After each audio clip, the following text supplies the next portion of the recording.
Hello అండి. ఈరోజైతే నేను మిర్చి బజ్జీ చేద్దామని రెడీ అయిపోయా. బయటైతే చల్ల చల్లగా వర్షం పడుతుందండి. ఇంకా వెదర్ అంతా కూడా చాలా కూల్‌గా ఉంది. వేడి వేడిగా ఏదైనా తిందామని ఆలోచించి ఫైనల్లీ మిర్చి బజ్జీ చేద్దామని మిర్చీస్‌కైతే మధ్యలోకి ఘాట్లు పెట్టేసి రెడీ చేసుకున్నానండి. ఇంకా నెక్స్ట్ ఆలు బజ్జీ చేద్దామని ఆలు కూడా స్లైసెస్ లాగా కట్ చేసి పెట్టేసుకున్న. మిర్చి బజ్జీకైతే మధ్యలో స్టఫ్‌గా చింతపండు, సాల్ట్ పెట్టేసి ఇంకా మిర్చి బజ్జీ, ఆలు బజ్జీ, ఎగ్ బజ్జీ ఈ 3 చేద్దామని ఇంకా ఈ బజ్జీల కోసం అయితే శనగపిండితో బ్యాటర్ రెడీ చేసుకుంటున్నా అండి. ఈ శనగపిండిలో కొంచెం సాల్ట్, కొంచెం పసుపు, బేకింగ్ సోడా, కారం ఇవన్నీ వేసి కలిపి కొద్ది కొద్దిగా వాటర్ వేసుకుంటూ దోసపిండి కన్సిస్టెంటీలో ఈ బ్యాటర్ అయితే రెడీ చేసుకోవాలండి.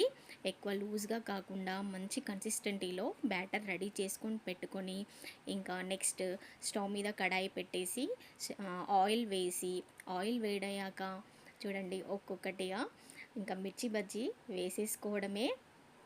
మిర్చి బజ్జీ అంటే ఎంతమందికి ఇష్టం అండి? నాకైతే చాలా ఇష్టం.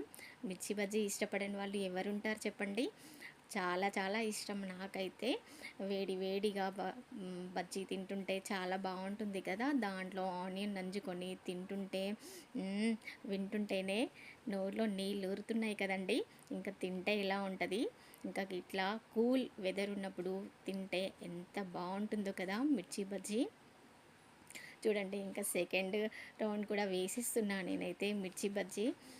ఇంకా మిర్చి బజ్జీ అనే కాదు, మా చిన్న పాపకైతే ఎగ్ బజ్జీ చాలా ఇష్టంగా తింటుందండి చుట్కి. తన కోసం అయితే ఇంకా ఎగ్ బజ్జీ కూడా చేసేస్తున్నా. పిల్లలు ఎందుకంటే మిర్చి బజ్జీ కారంగా ఉంటుందని తినలేరు కదా! ఇంకా పిల్లల కోసం అయితే ఎగ్ బజ్జీ, ఆలు బజ్జీ ఇవి కూడా అన్నీ రెడీ చేసుకుంటున్నా.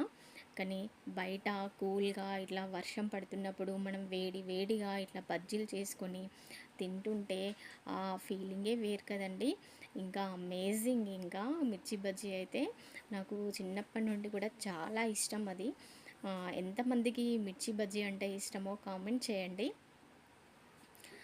చాలా ఇష్టంగా తినేవాళ్ళు ఎంతమంది తింటారో, ఎంతమంది కంటే ఈ బజ్జీలు ఇష్టమో తప్పకుండా కామెంట్ చేసి చెప్పండి. చూడండి రెడీ అయిపోయాయి ఇంకా బజ్జీలు అయితే. చూడండి ఆలు బజ్జీ, ఎగ్ బజ్జీ, మిర్చి బజ్జీ ఎంత బాగున్నాయి కదా! అసలు చూస్తుంటేనే తినాలనిపిస్తుంది. సూపర్ కదా!